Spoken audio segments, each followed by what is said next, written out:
Hello and welcome to the podcast Life's Second Act. This is the podcast that delves into the transformative phase of later life, exploring its challenges, new directions and uncertainties that come with it. And we do that through talking to people who have a story to tell, an insight to share, or a snippet of something special. My name is Simon Burgess, and in this episode we speak to James Upton. I think for me, actually it's about having that sense of I'm not finished yet. This is just a part of my story and I know that there's more out there for me. So I've taken a view of being really excited and positive about it. Embrace every opportunity. Don't just discount it. Have a look at it. Because so often there are things that you won't see within those opportunities that are presented to you. James is 51 and served 30 years in the police service. His final position, Chief Inspector, is a far cry from his first position as a PC on shift, followed shortly by being a dog handler. In those later years, he concentrated on roads policing and road safety, managing many major events and serious and complex investigations, some fatal. He's a family man, married with 2 children, Jessica 18 and Ellie 17. They have 2 dogs, Ruby 8 and Roxy at just 9 months. Also, he's passionate about CrossFit and golf. James, welcome and thank you for your time today to chat on what is a huge subject of finding direction and purpose. Thanks, Simon. It's really good to be here. Thank you for having me. So I just want to set a bit of context for today, and I suppose I would like to talk around that position in life where you may have an opportunity to take a pension early, or your contract says you've got to come out of a job at a certain time. It can appear as quite a nice holy grail kind of moment to retire early in your early 50s with a decent pension, but it's not without its challenges. So you've been retired from the police after 3 decades, 51 now. Is that exciting or is it daunting? But before we do, can you just tell me what you feel when we talk about finding direction and purpose in our lives, what that really means to you? That's a really interesting question to ask because it's so individual, isn't it, in terms of that direction and purpose. And I suppose you sort of identified the fact that I've retired after 30 years of policing, albeit I've gone back in a civilian capacity. But actually that's part of that direction and purpose, particularly when you get to a stage in life where you think, okay, I've been looking towards that 30 years for me, for that retirement. What do I do now? And it's been building and building towards it in the knowledge that generally when I was in the police, or the 30 years was that key marker for retirement. Although you didn't have to, most people did because it's clearly financially viable to do so. And there's a recognition that generally it's a 30-year service. So actually getting nearer and nearer to that point, the nervousness starts to set in, and assuming that everything might just be okay because you don't make a plan. And then before you know it, it's there. Now what do you do? Now how are you going to deal with it? So for me, I suppose it's sort of thinking through, well, what is it I want to do? What is it that makes a difference to me? What do I enjoy? Because I think sometimes over 30 years of service, you can find yourself maybe feeling a bit stale. Maybe you've been in that same role for a long time and it's just become the norm. You do it because you do. And actually, it's quite exciting in a way, I think, where you get to a point where you can look at doing something a bit different and thinking, well, what value can I add and what's important to me? Do you think that it's important to have that? I know some people have quite a strong vision and a sense of purpose. Others don't. And I guess I would be one of those people at the moment, not quite sure where my next step is heading. It's not even like I can see the end goal and think, oh, I know where to travel. I mean, I guess it's individual, but do you think it's important to have? I think it's really interesting, isn't it? Because life can be so fluid that, you know, in my case, the door was pretty much open and I could walk through it. You know, I'm not saying it was a given, But actually, in the role that I was in and what I was doing at the end of my career, there was just a natural transition to move into it because there was the skills and experience. Conversely, if I'd have made the decision to totally move out of policing, I think there would have been a slight panic because I would have been thinking, what do I do? Where are my skills? Ultimately, I am institutionalized as a police officer, having joined at sort of 19 years old, having done nothing else. What does that mean for me outside? Now, as much as I would have a tremendous amount of skills that I built up over 30 years of policing, actually, there's still that worry, isn't there, to think, well, what is it that I'm going to do then? Because we're so career focused that really adopting a new career, I think, in your 50s is quite a challenge, and it's a worry because there's still the financial implications of doing so. There's then the, where do I fit in that new company? Or if I'm going to go it alone, how am I going to develop that business? How am I going to achieve my plan? You know, what is it? Is it 1, 2, 5 year plan? What does it look like? So I think it's, the challenges sometimes I think are more in your head in terms of the worry and the fear of dealing with it, rather than, come on, let's be brave, let's get on with this. And actually, the old adage of it's one life, let's live it, has never been so important. I think when you hit that sort of 50, 60 year point and you're into Sniper's Alley, sometimes it becomes even more important to actually make that difference, you know, for yourself. So if on a scale at the moment, 1 to 10, 1 being I have no idea where I'm going in my life, 10 is I've got it sorted, know where I'm going, I'm on the course, where would you put yourself? So I'm in a really interesting place at the moment in that I finished policing essentially as a police officer after 30 years 2 years ago, and went back into the police service as a police manager. And actually, more recently, I've been looking at that sort of plan. Is this where I'm going to be until I finally retire, as in old age pension? And for me, there is that question mark actually about, do I look at something else? So where would I put myself? I'm probably in around that sort of 4 to 5 mark at the moment. I would say I'm not totally sure exactly where I'm going to be, what I'm going to be doing over the next year or two. But in saying that, really excited about the opportunities. So I'm not fearing it. I suppose the benefit I've got is a little bit more financial stability in having a police pension, which probably aids that opportunity. But even still, there are still bills to pay. As you mentioned, 17 and 18-year-old daughters that still, want to do stuff and, can be expensive at times, as you know, Simon. So I think for me, it is exciting. It's an opportunity to see something a bit different in life, which I think actually is really, really important, because we can probably, I think when you're hitting sort of 50, 60 in your work life, I think there always are points in your life where you will look and think, is this me? Is this me for the rest of my life? Am I still getting the enjoyment out of what I'm doing? And there's just that time where you might question what you're doing and why. Why the police in the first place? What was it that took you to the police? And what was the driving force in you to want to push and go through the ranks? I left school with pretty basic level of qualifications. Didn't do tremendously well at school. And once I'd sort of completed school, I was a bit lost actually in terms of direction, what I wanted to do. I had no clear direction on what job I wanted. And it was my brother-in-law at the time that was in the police and said, I think you'd really enjoy the police. I think you'd make a great police officer. And actually, that's where my interest sparked. That's how I ended up working in the police. For me, I didn't really have any intention when I first joined the police. Similarly, I probably just fell into things really more than anything.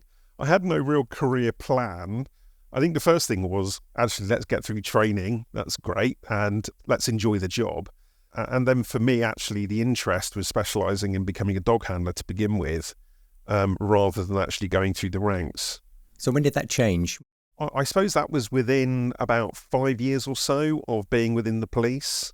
Suddenly realised actually I've probably achieved what I need to in terms of that sort of PC on team and that structure for me. I'd looked about and thought, do you know what? Actually, that looks really exciting. And I suppose for me, it was about the exciting roles. And so dog handling for me, I thought, well, that's absolutely fascinating. I'd like to do that. And what was really interesting, I had a photograph of me as a child, which showed me in a police officer uniform with our pet dog. And I'd never really thought about that until it sort of appeared and thought, well, isn't that really quite bizarre, that I've ended up here.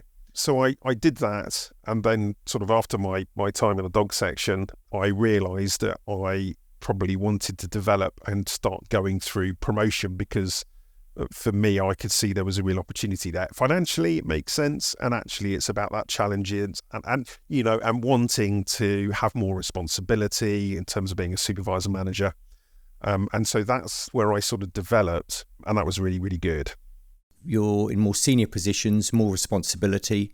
Did you feel your sense of purpose in your career grew? I think there was a defining moment, Simon, actually, in that I'd been involved in a number of different roles in policing, and that was a great benefit of policing. It's wonderful, actually, because you get the opportunity to move into different aspects of policing, whether that's being a detective, whether that's being public order firearms, roads policing. There's a wealth of opportunity. But for me, I actually became a senior investigating officer on collision investigation. So it was sort of fatal collisions within the police area that I worked.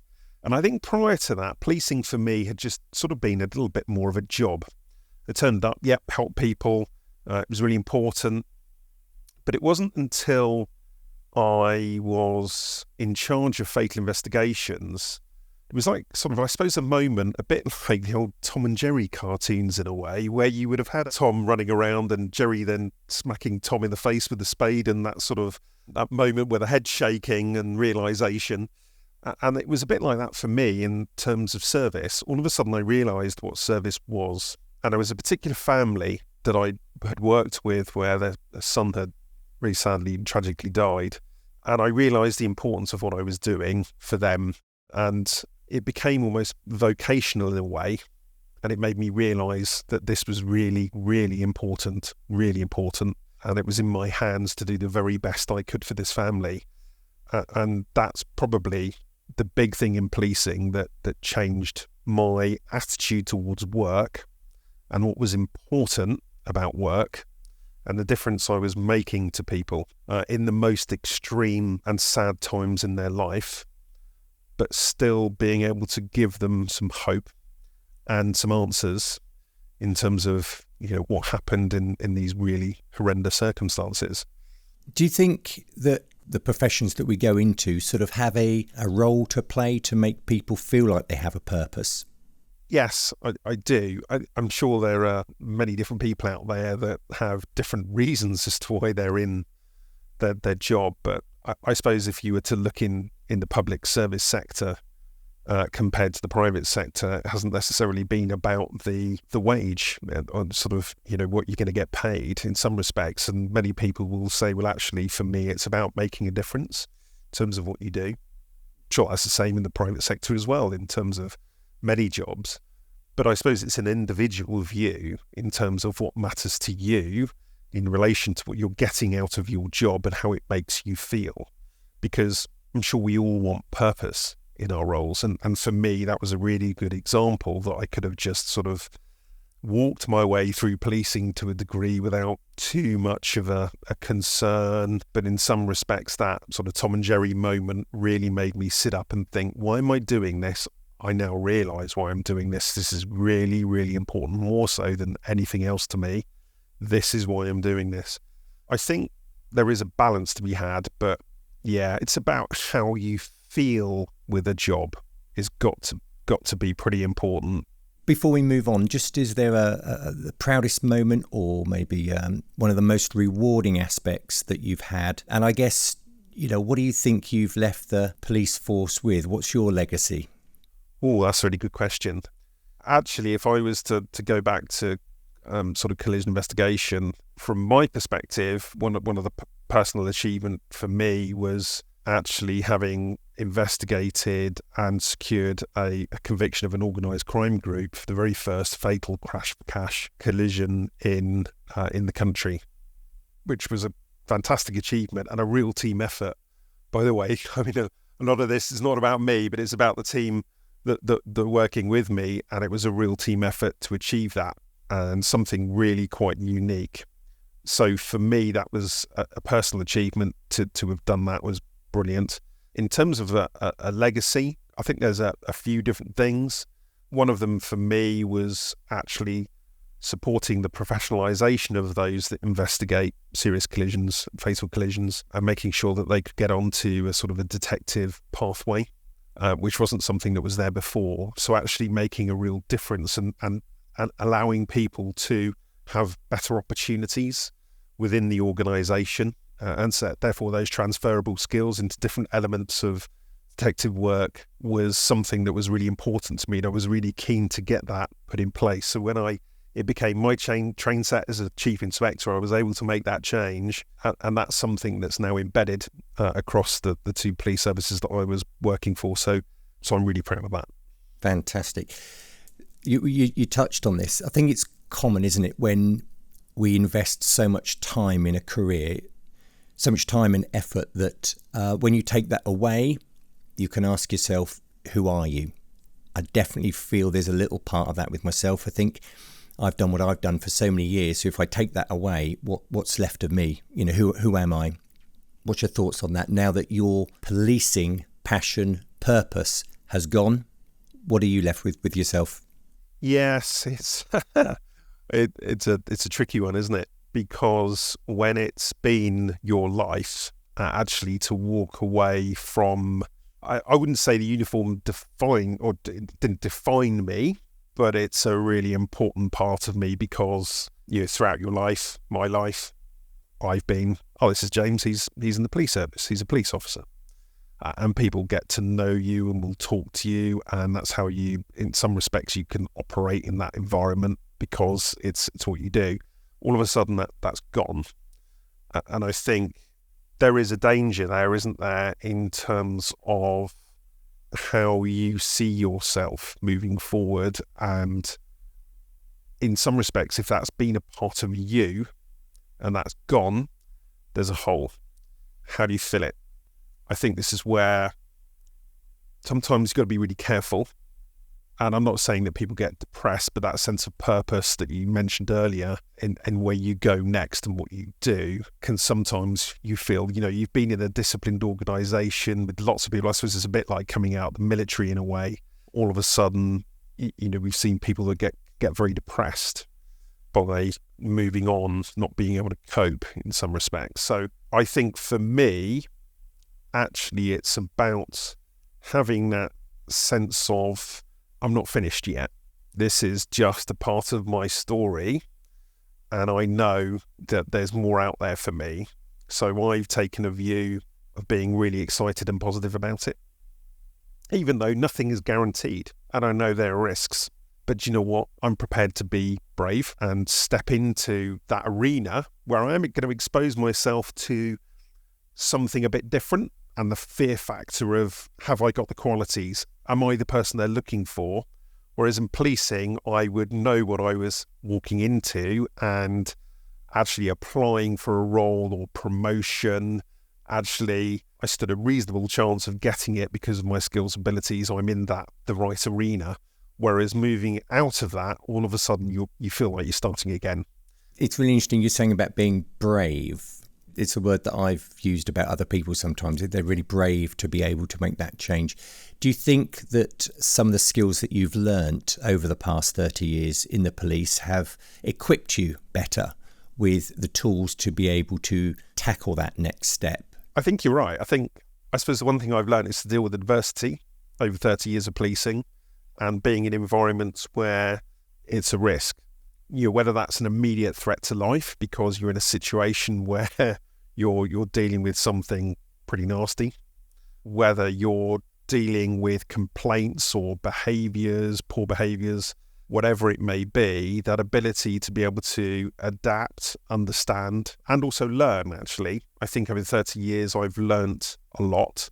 And so maybe it has hardened my personality towards adversity, I don't know. But I think there's probably an element of that.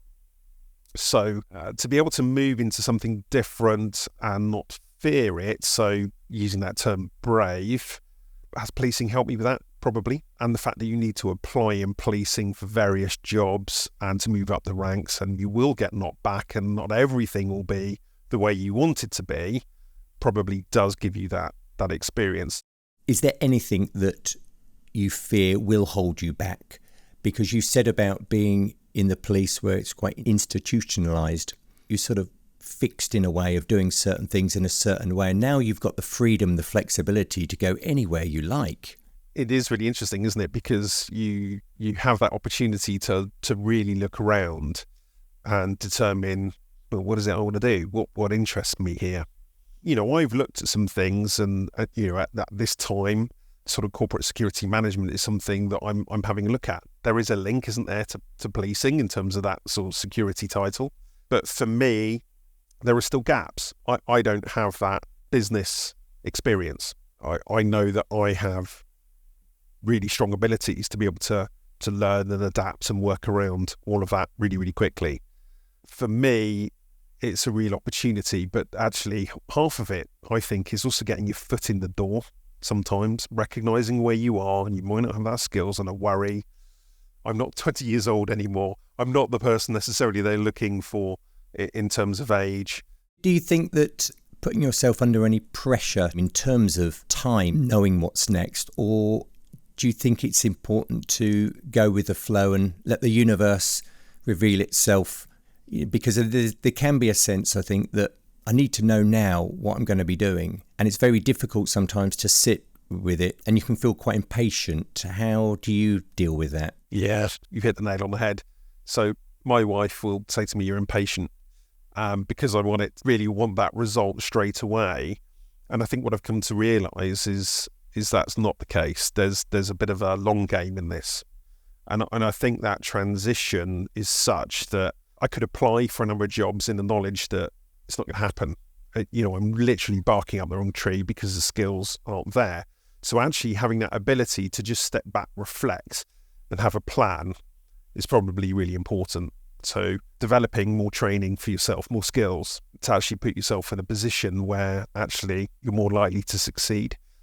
Patience, I think once you get to this age, because you're worrying, the amount of time that you might have left, and if you're looking, I think, in a role where you want to develop and you've got a plan to get to somewhere, then patience does have a part to play, because you're worrying, aren't you? You're worrying about whether you're going to get it or not.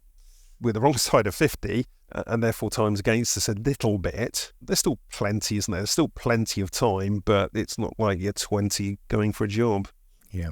You mentioned previously, yeah, I'll do the recording. Yes, I'll be interested, would like to. But a bit concerned that people I know or the staff might hear about it. Now, I totally understand that. I think it's quite exposing to say at this point in your life that you don't know where you're going and you haven't got it all worked out. Definitely to your children, maybe, because you want them to look at you as if you know what you're doing. But just talk me through that. I mean, I think it is exposing. Does it maybe show a weakness that we may not know where we're going? What's your thoughts on that? Well, I think there's a couple of things there. I think first and foremost, there's an element of loyalty, which is probably part of my thinking around that, because in a management role, actually identifying the fact that you might be looking to go elsewhere sometimes can be very awkward. And it's, I suppose, a question of how you communicate that and how you go about it.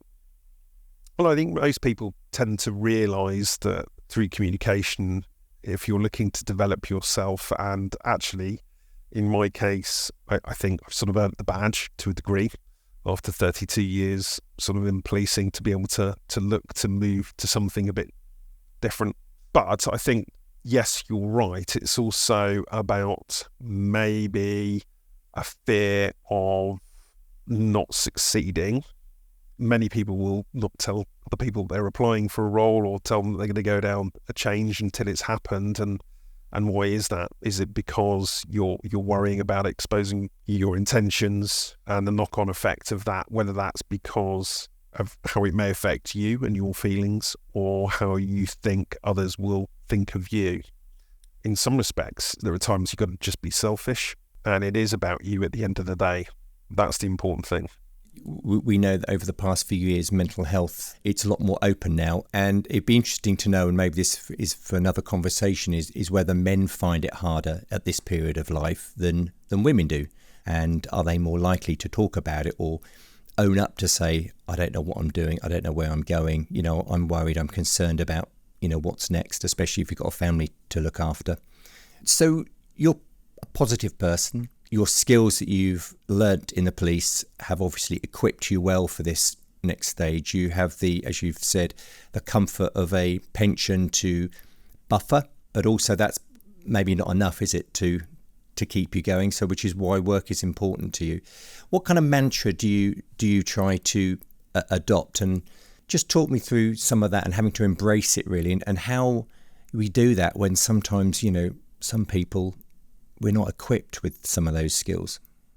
Yeah, I think so. I think you're right in terms of, I suppose it's part of your personal mission statement to a degree, isn't it? What are you? What are you about? And how are you going to achieve what you want to?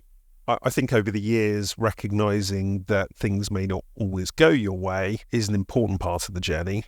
And actually, we know it builds us and it makes us stronger and it provides us with those developmental opportunities. And sometimes it's about taking that risk because otherwise we don't improve. You talk about mental health and I'm happy to say that, through 30 years of policing, although I'm fine, policing breaks you. And I'm happy to be challenged about that because there are things that you see that people shouldn't see. You run to adversity rather than running away from it. And that's happened on many occasions.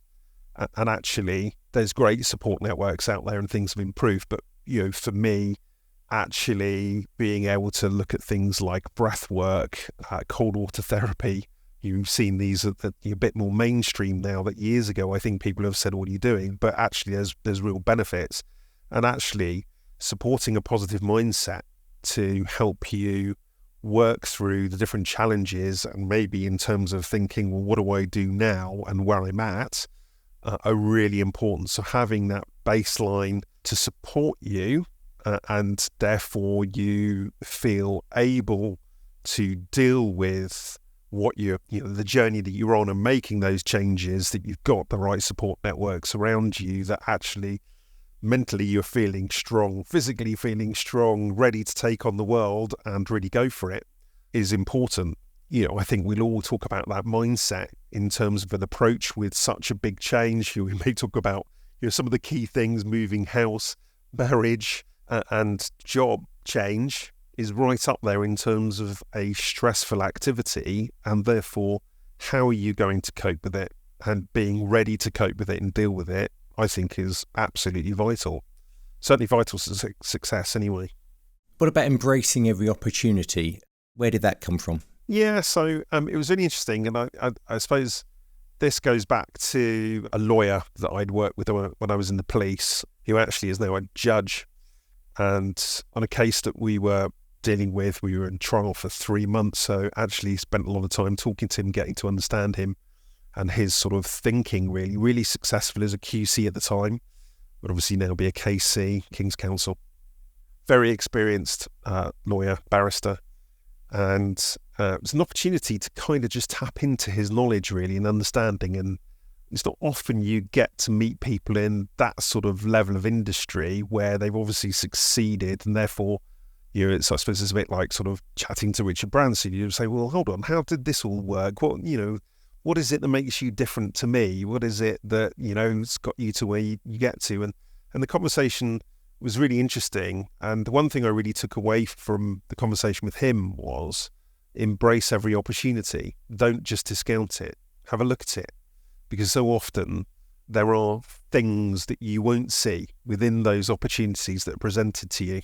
that can make an enormous difference, and you just won't know straight away, and therefore look into it. Don't just discount it.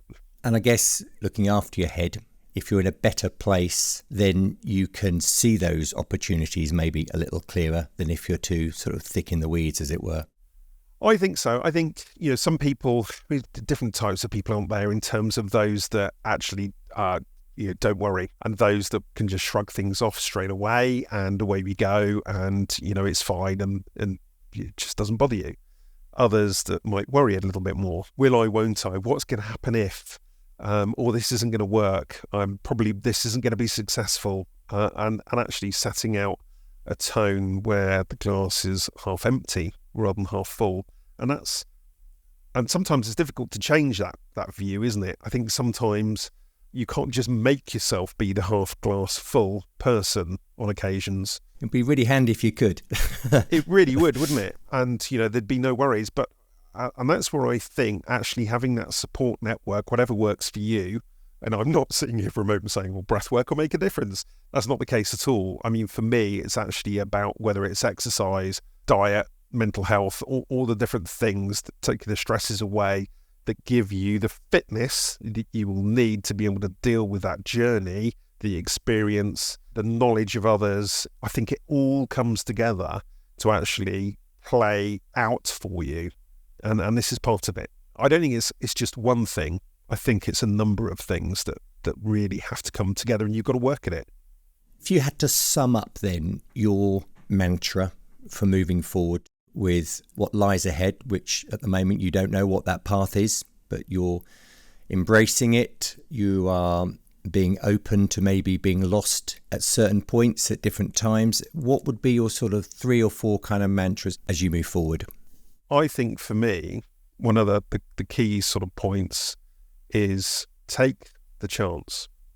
It is about being brave, recognizing that actually, from my perspective, it is recognizing that I have a lot to give in terms of the next steps and where I go to, and the fact that I'm excited about it.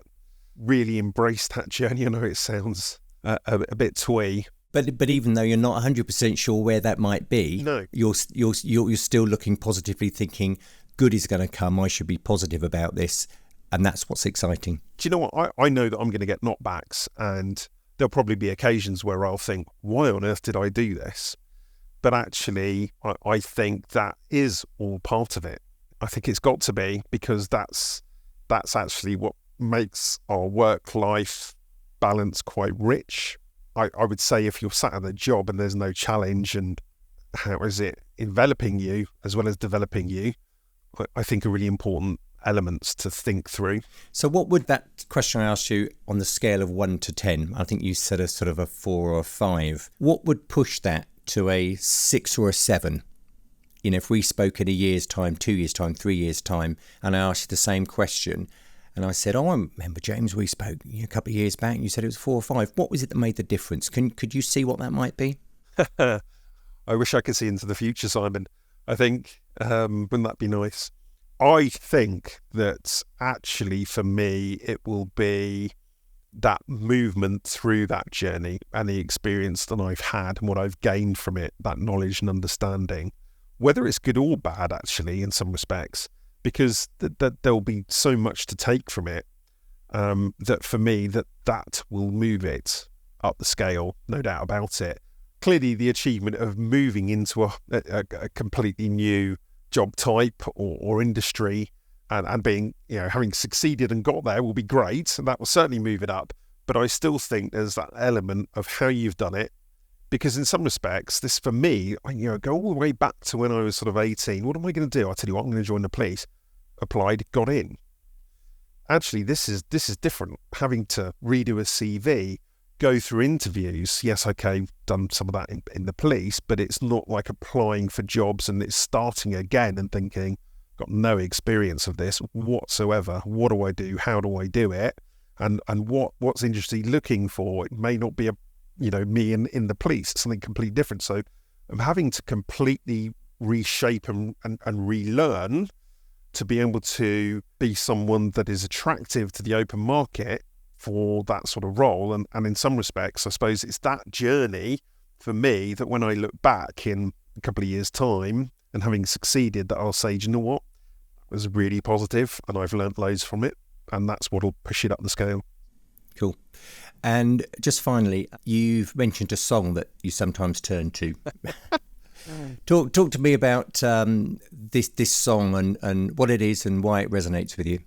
Yeah, so funny enough, I first heard this actually on a breathwork course. So with people that do their breathwork, sort of dynamic breathwork really is a way of relaxation more than anything. I suppose it's a bit like meditation in a way. But actually, really what it does is dynamic breath work to be able to reduce your heart rate and actually subsequently makes you feel much more relaxed. And I was at a course in Cornwall, and we were up at pretty early watching the sunrise, having done some breath work, and this song came on, and I can just remember, the sun was rising at the time, and listening to the lyrics of the song really resonated with me because it was also sort of suggested to me, actually, do you know what? You just look to the future, and it's just quite powerful in terms of the lyrics for me, and really settling as well. And this was a song called "Follow the Sun." I just think the lyrics really sum up a little bit about these sorts of journeys and where you're not sure. And how it can inspire you, actually. What's interesting there is you probably had no idea when you did that course that you would be sat there looking at the sun rising with this particular track, and it's been one of those little moments that has then lived with you, and probably you've dived back into that song when you've needed it at times, or just to take you back to that point. It's interesting, isn't it? Yeah, I think so. And you can interpret things, can't you, in a way that works for you. But actually, if it's something that can inspire you and give you a little bit of, I suppose, a little bit of hope and a bit of meaning, that's no bad thing. It doesn't need to be overly sentimental, but actually I think we've all find that with music, don't we? James, brilliant. Thank you very much. For those who have listened to episode 3, James was that person who sent a very timely message to me, which, James, you don't realise how much that made my day. And thanks very much today. Absolute highlight for today. So, James, thanks for being so open and honest. Thanks, Simon. Appreciate it. Take care. I can't thank James enough for coming on this journey with us today. And I guess for me, one thing I will take away from this is about that embracing every opportunity. Even though we may not feel strong or it takes us out of our comfort zone, having the confidence that it will work out. And as James said as well, being patient, not expecting these insights to come when we want them. We have to be patient, and hopefully the universe will deliver them up when we need them. Also, I had a listen to that song straight after the recording. I'll put a link in the show notes, but just a few lyrics stood out. When this day is done, breathe in the air. Set your intentions, dream with care. Tomorrow is a new day for everyone. And there's a few more lines later on that I felt were nice. Many moons have risen and fallen long before you came. So which way is the wind blowing? And what does your heart say? Something to ponder on there. So that's it for this episode, but please join me again next time when we continue the journey on life's second act. But until then, take care and goodbye.